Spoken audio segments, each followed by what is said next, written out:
My name's Roxy and I am 29 years old. I'm from Melbourne, Australia, and I identify as non-binary. Hopefully other people can find it useful to see this and I don't know, give them a bit more insight if that's going to help somebody. I think that would be amazing.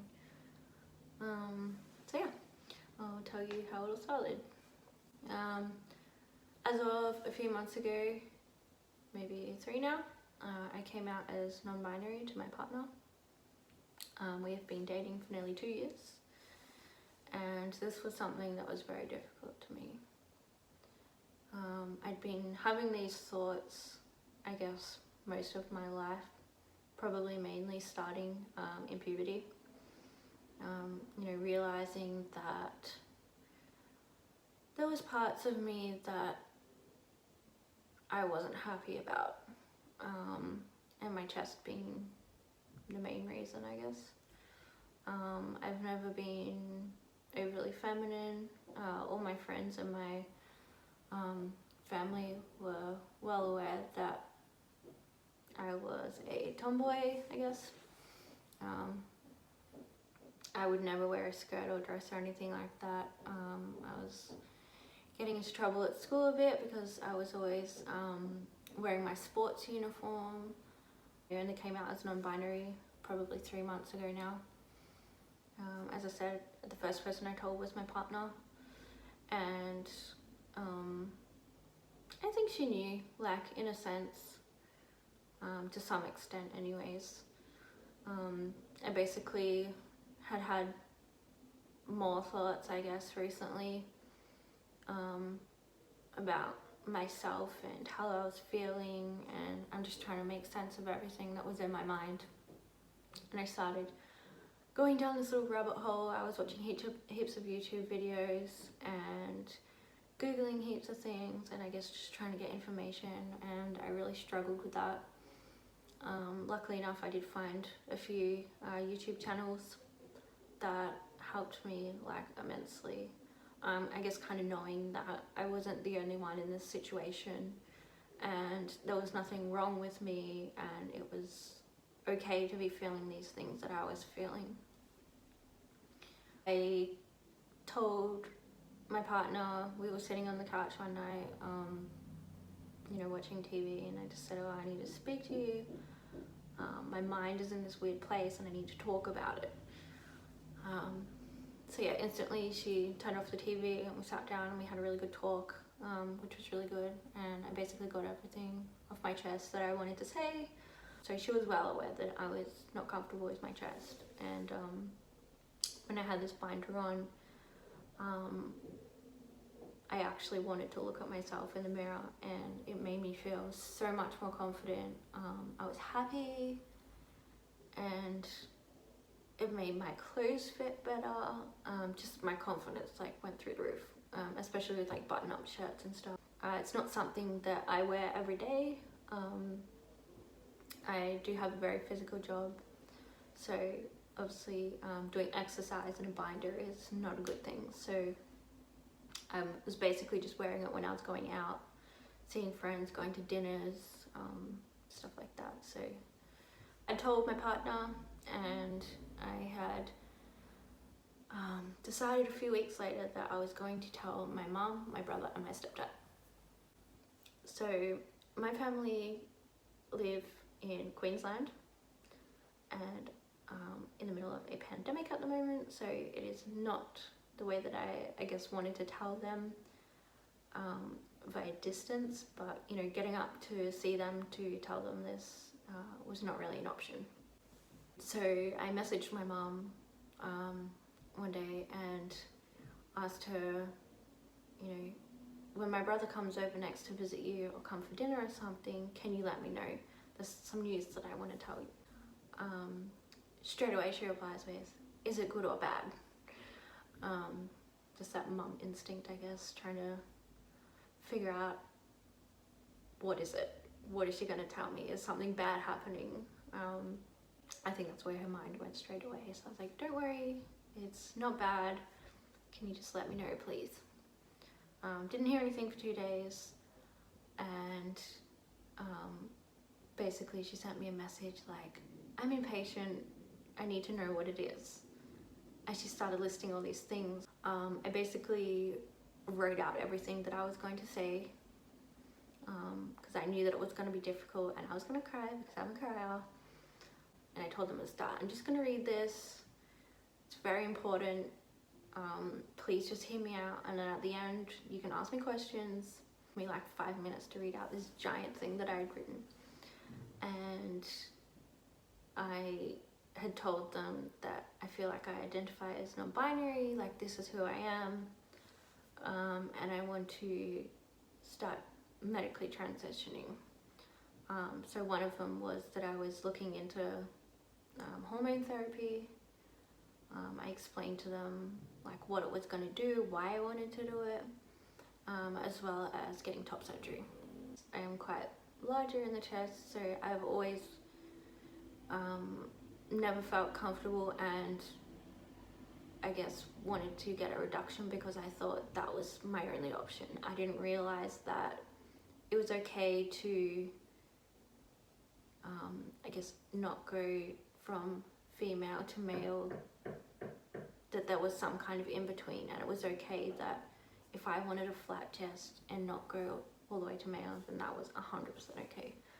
It took me a long time to realize this. Yeah, so my family were really good about it, and they basically said, we love you, we accept you for who you are, you gotta do what makes you happy, and if this is what makes you happy, then we support you 100%. So since then I've told pretty much all my friends.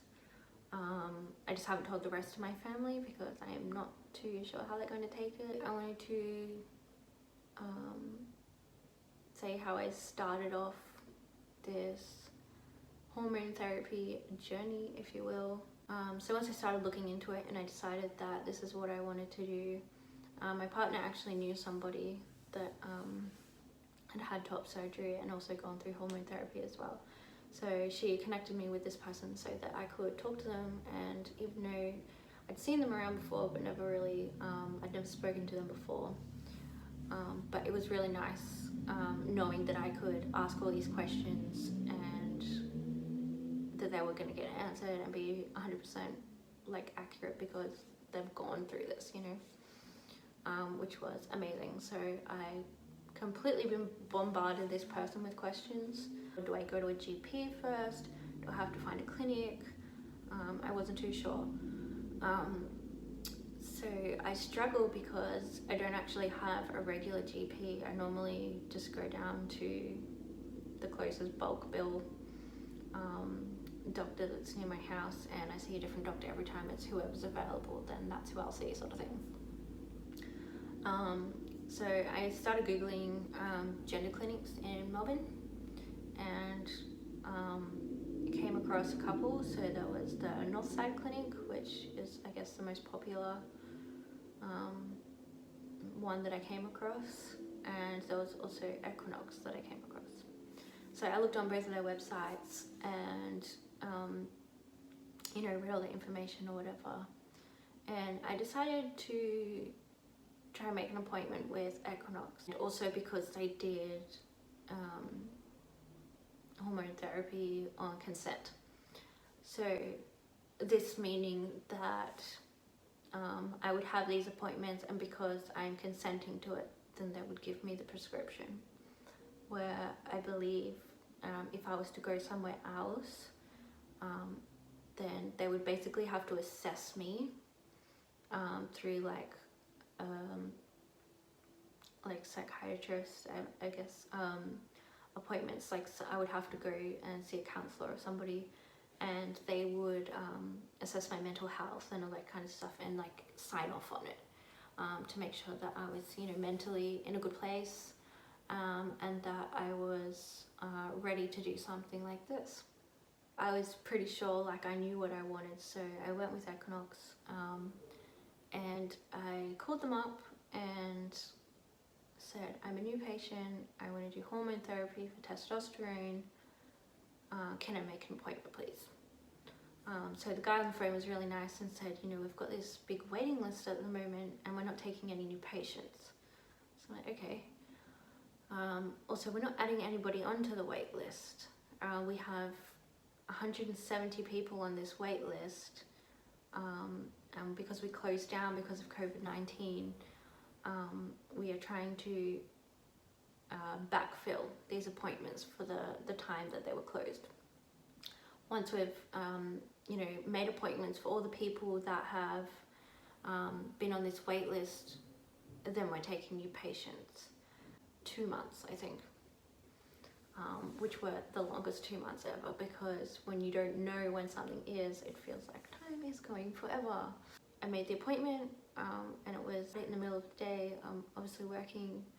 I got this phone call from the doctor. She called me up, and I went outside and sat in my car so I could take this call. And I was so nervous, like my heart was beating so fast. I don't know why I was nervous. I guess it was probably because it was the unknown. I didn't know what was going to happen. And she basically just asked me all the main questions. So like your name, your date of birth, address, what do you identify as, why do you want to take testosterone, what are your goals from taking it, or just, simple stuff.